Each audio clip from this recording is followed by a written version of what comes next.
Dans une ville africaine vivaient Ali et Amina. Ali et Amina étaient amis depuis leur enfance et ont grandi dans le même environnement. Et pendant très longtemps, ils avaient côtoyé les mêmes écoles, les mêmes quartiers. À leur jeune âge, ils n'avaient rien en commun. Ils étaient en effet distants. Amina et Ali se voyaient dans le quartier. Pendant qu'Amina discutait avec ses copines, Ali souvent jouait au football avec ses copains. Plusieurs années plus tard, après que chacun eut été à l'université, ils ont commencé à vivre, chacun de son côté, une vie professionnelle. Pendant ce temps, Ali était devenu directeur d'entreprise, pendant qu'Amina était responsable marketing dans une institution financière locale. Et un jour, pendant une très grande conférence d'entreprise, Amina perçut Ali assis au devant de tout le monde, dans le panel des hommes les plus importants. Il parlait très bien au microphone et tout le monde le respectait. Il était très bien habillé, en costume cravate. Amina ne pouvait pas croire que c'était le jeune homme qu'il voyait dans le quartier, qui de temps en temps lui disait bonjour. Pendant le moment de pause de la conférence et que les gens prenaient un petit rien à manger, Amina partit vers Ali pour dire bonjour. Bonjour Ali, comment vas-tu? Oh, qu'est-ce que tu as changé, qu'est-ce que tu es beau. Ali qui dit, ah bonjour Amina, c'est bien toi? Waouh, ça fait très longtemps. C'est un grand plaisir de te voir. Ils parlèrent très bien et échangèrent leur numéro. Ce qui était évident en ce moment, c'était le sentiment à bout plein. C'était l'amour au premier vue. Un sentiment que chacun d'eux n'avait encore jamais ressenti dans le passé. Et c'était la fin de cette journée. Quelque temps plus tard, ils gardèrent contact, discutaient et parlaient, chattaient,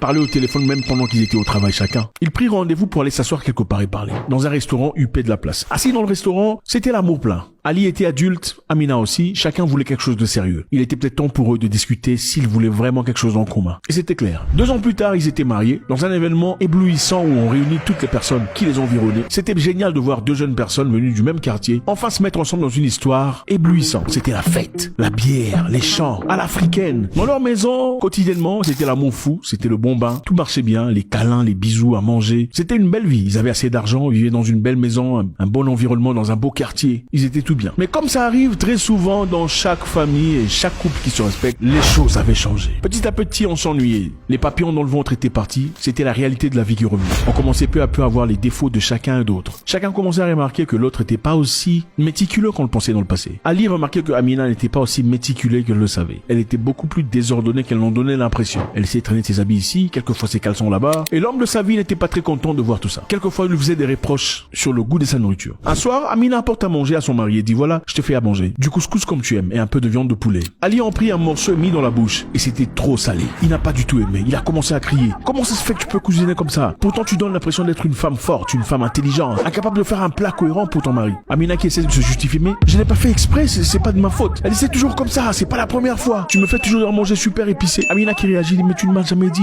Je ne le savais pas. Je ferai des efforts. Ali sortit pour prendre de l'air et pendant qu'il prenait de l'air, il rencontra sa sœur. Et sa sœur qui lui dit Ali, comment tu vas? Que fais-tu? Ali parlait à sa sœur Leila. Leila, je n'en peux plus. Cette femme n'est pas exactement ce que je pensais. Elle est sale, elle jette des histoires partout dans la maison, ses caleçons sont quelquefois sur le lit pendant toute la journée, et de fois quand elle ne va pas au boulot, elle travaille à la maison, elle pourrait rester comme ça jusqu'à 17 heures sans se laver. Et c'est vraiment fatigant. Leila qui écoutait ah bon? Et pendant que Leila était là, elle n'était pas toute seule. L'amie de Leila, Dorothée, s'approcha pour parler à son amie. Mais Ali ne s'arrêta pas. Ali qui dit, elle est apparemment jolie, mais elle m'encourage pas à soutenir ma famille. Ali était frustré, certainement à cause de son boulot et de la pression qu'il recevait de ses directeurs. Mais la personne qui clairement subissait les conséquences était son épouse. Amina n'était certes pas parfaite. Il lui arrivait de temps en temps de faire de crises de jalousie à chaque fois que son mari était au téléphone pendant trop longtemps. Elle voulait savoir et lui demandait quelquefois à qui tu parles au téléphone. Ali qui dit mais pourquoi tu me demandes? Elle dit mais tu es au téléphone depuis 4 heures du matin et apparemment tu parles à la même personne. Qu'est-ce qui se passe Ali? Ali qui lui dit mais tu sais bien qui je suis. Quand tu es venu dans ma vie, tu avais compris que j'étais un homme respecté en société. J'étais une personne peu commun. Et Amina qui partait dans son coin et pleurait 2 fois parce que ça faisait mal de voir son mari lui parler ainsi. Après tout, ce n'était qu'une femme en train de réagir comme une femme réagirait en face de son mari. Un jour, Ali invite ses amis et quelques membres de sa famille à la maison pour manger. Amina s'est préparée, elle a travaillé dur pour mettre sur pied des plats diversifiés pour nourrir la famille de son mari. Mais une fois de plus, elle a commis l'erreur parce que dans un plat, elle a oublié de mettre le sel parce qu'elle avait certainement peur d'en mettre de trop. Le cousin d'Ali qui prend le morceau de viande qui n'était pas assez salé dit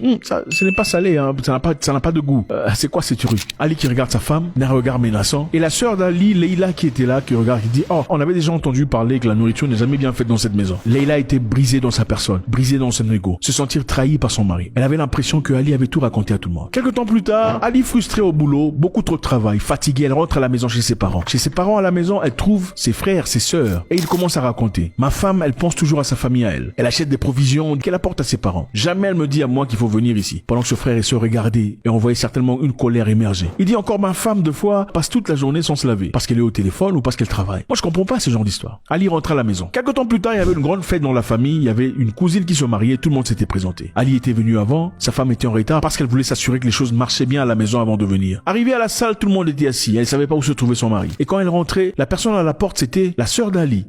Leila qui lui dit, tu es là? Amina dit, je suis là. Où est mon mari? Elle lui dit, il y a tellement du monde que ce serait incohérent de te laisser passer pendant que tout le monde est assis. Je pense que tu peux te mettre derrière avec tout le monde. Amina qui dit, mais attends, mais voyons, mais je veux aller m'asseoir avec mon mari, ça n'a aucun sens. Leila qui lui dit, mais écoute, après tout, c'est pas comme si tu le traites bien. C'est l'homme que tu ne caresses pas quand il te donne rien. C'est l'homme à qui tu sers à manger, qui n'est pas salé, qui n'est pas sucré. On ne sait pas identifier quel genre de nourriture que tu fais. C'est l'homme qui doit toujours nettoyer après toi chaque fois que tu vas dans la salle de bain et que tu salis les toilettes. Je ne pense pas qu'il te manque, Laoulé. Je pense que tu peux être patiente. Je peux pas te laisser passer à beaucoup trop de gens. Et ça ferait un peu un désordre. Amina était touchée, brisée dans son ego. Elle avait l'impression d'être mise à nu devant les gens. Son mari, son homme, l'homme qu'elle a aimé, l'avait dévoilé aux yeux du public. Ce qui est nécessaire ici est que Amina ne pouvait plus s'exprimer. Parce qu'à chaque fois qu'elle parlait, les familles et les amis savaient exactement le genre de personne qu'elle était. Et on pensait que c'était une femme incompétente. Elle donnait l'impression d'être forte, très bien habillée, très bien parfumée, mais en réalité, ce n'était personne. Elle n'assumait pas ses responsabilités de femme avec prouesse et maîtrise. Elle ne savait pas comment traiter son mari. Et les sorties infinies de son mari étaient justifiées par le fait qu'elle était une mauvaise femme. Après, en réalité, Ali avait pardonné à sa femme ses erreurs qu'elle a fait, les choses qui étaient tout à fait normales. Mais le problème qui se pose en réalité était le fait qu'il allait raconter tout ce qui se passait à la maison à tout le monde dehors. Sa femme avait complètement perdu le respect de tout le monde. Elle ne pouvait apparemment plus jamais ouvrir sa bouche devant les gens. Et même quand Ali essaya de parler de sa femme de manière positive, tout le monde le regardait comme si c'était un idiot qui essayait de justifier une femme inadéquate, une erreur monumentale de sa vie dont il n'avait pas le pouvoir de reconnaître. La fille était malheureusement très malheureuse, qu'à un moment donné, elle finit par demander le divorce parce qu'elle ne se voyait plus continuer à vivre avec un homme qui ne la respectait pas et encore moins une belle famille qui ne la considérait pas. Les amis, la leçon ici est très claire. Quand vous êtes en amour avec quelqu'un, vous aurez toujours des problèmes. Les problèmes sont inévitables.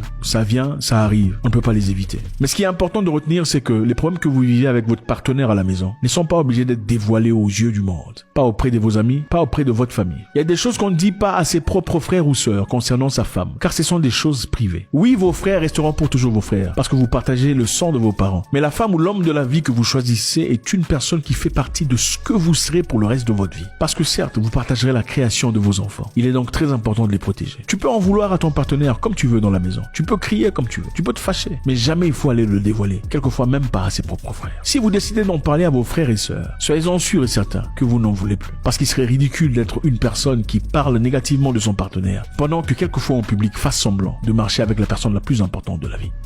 God bless.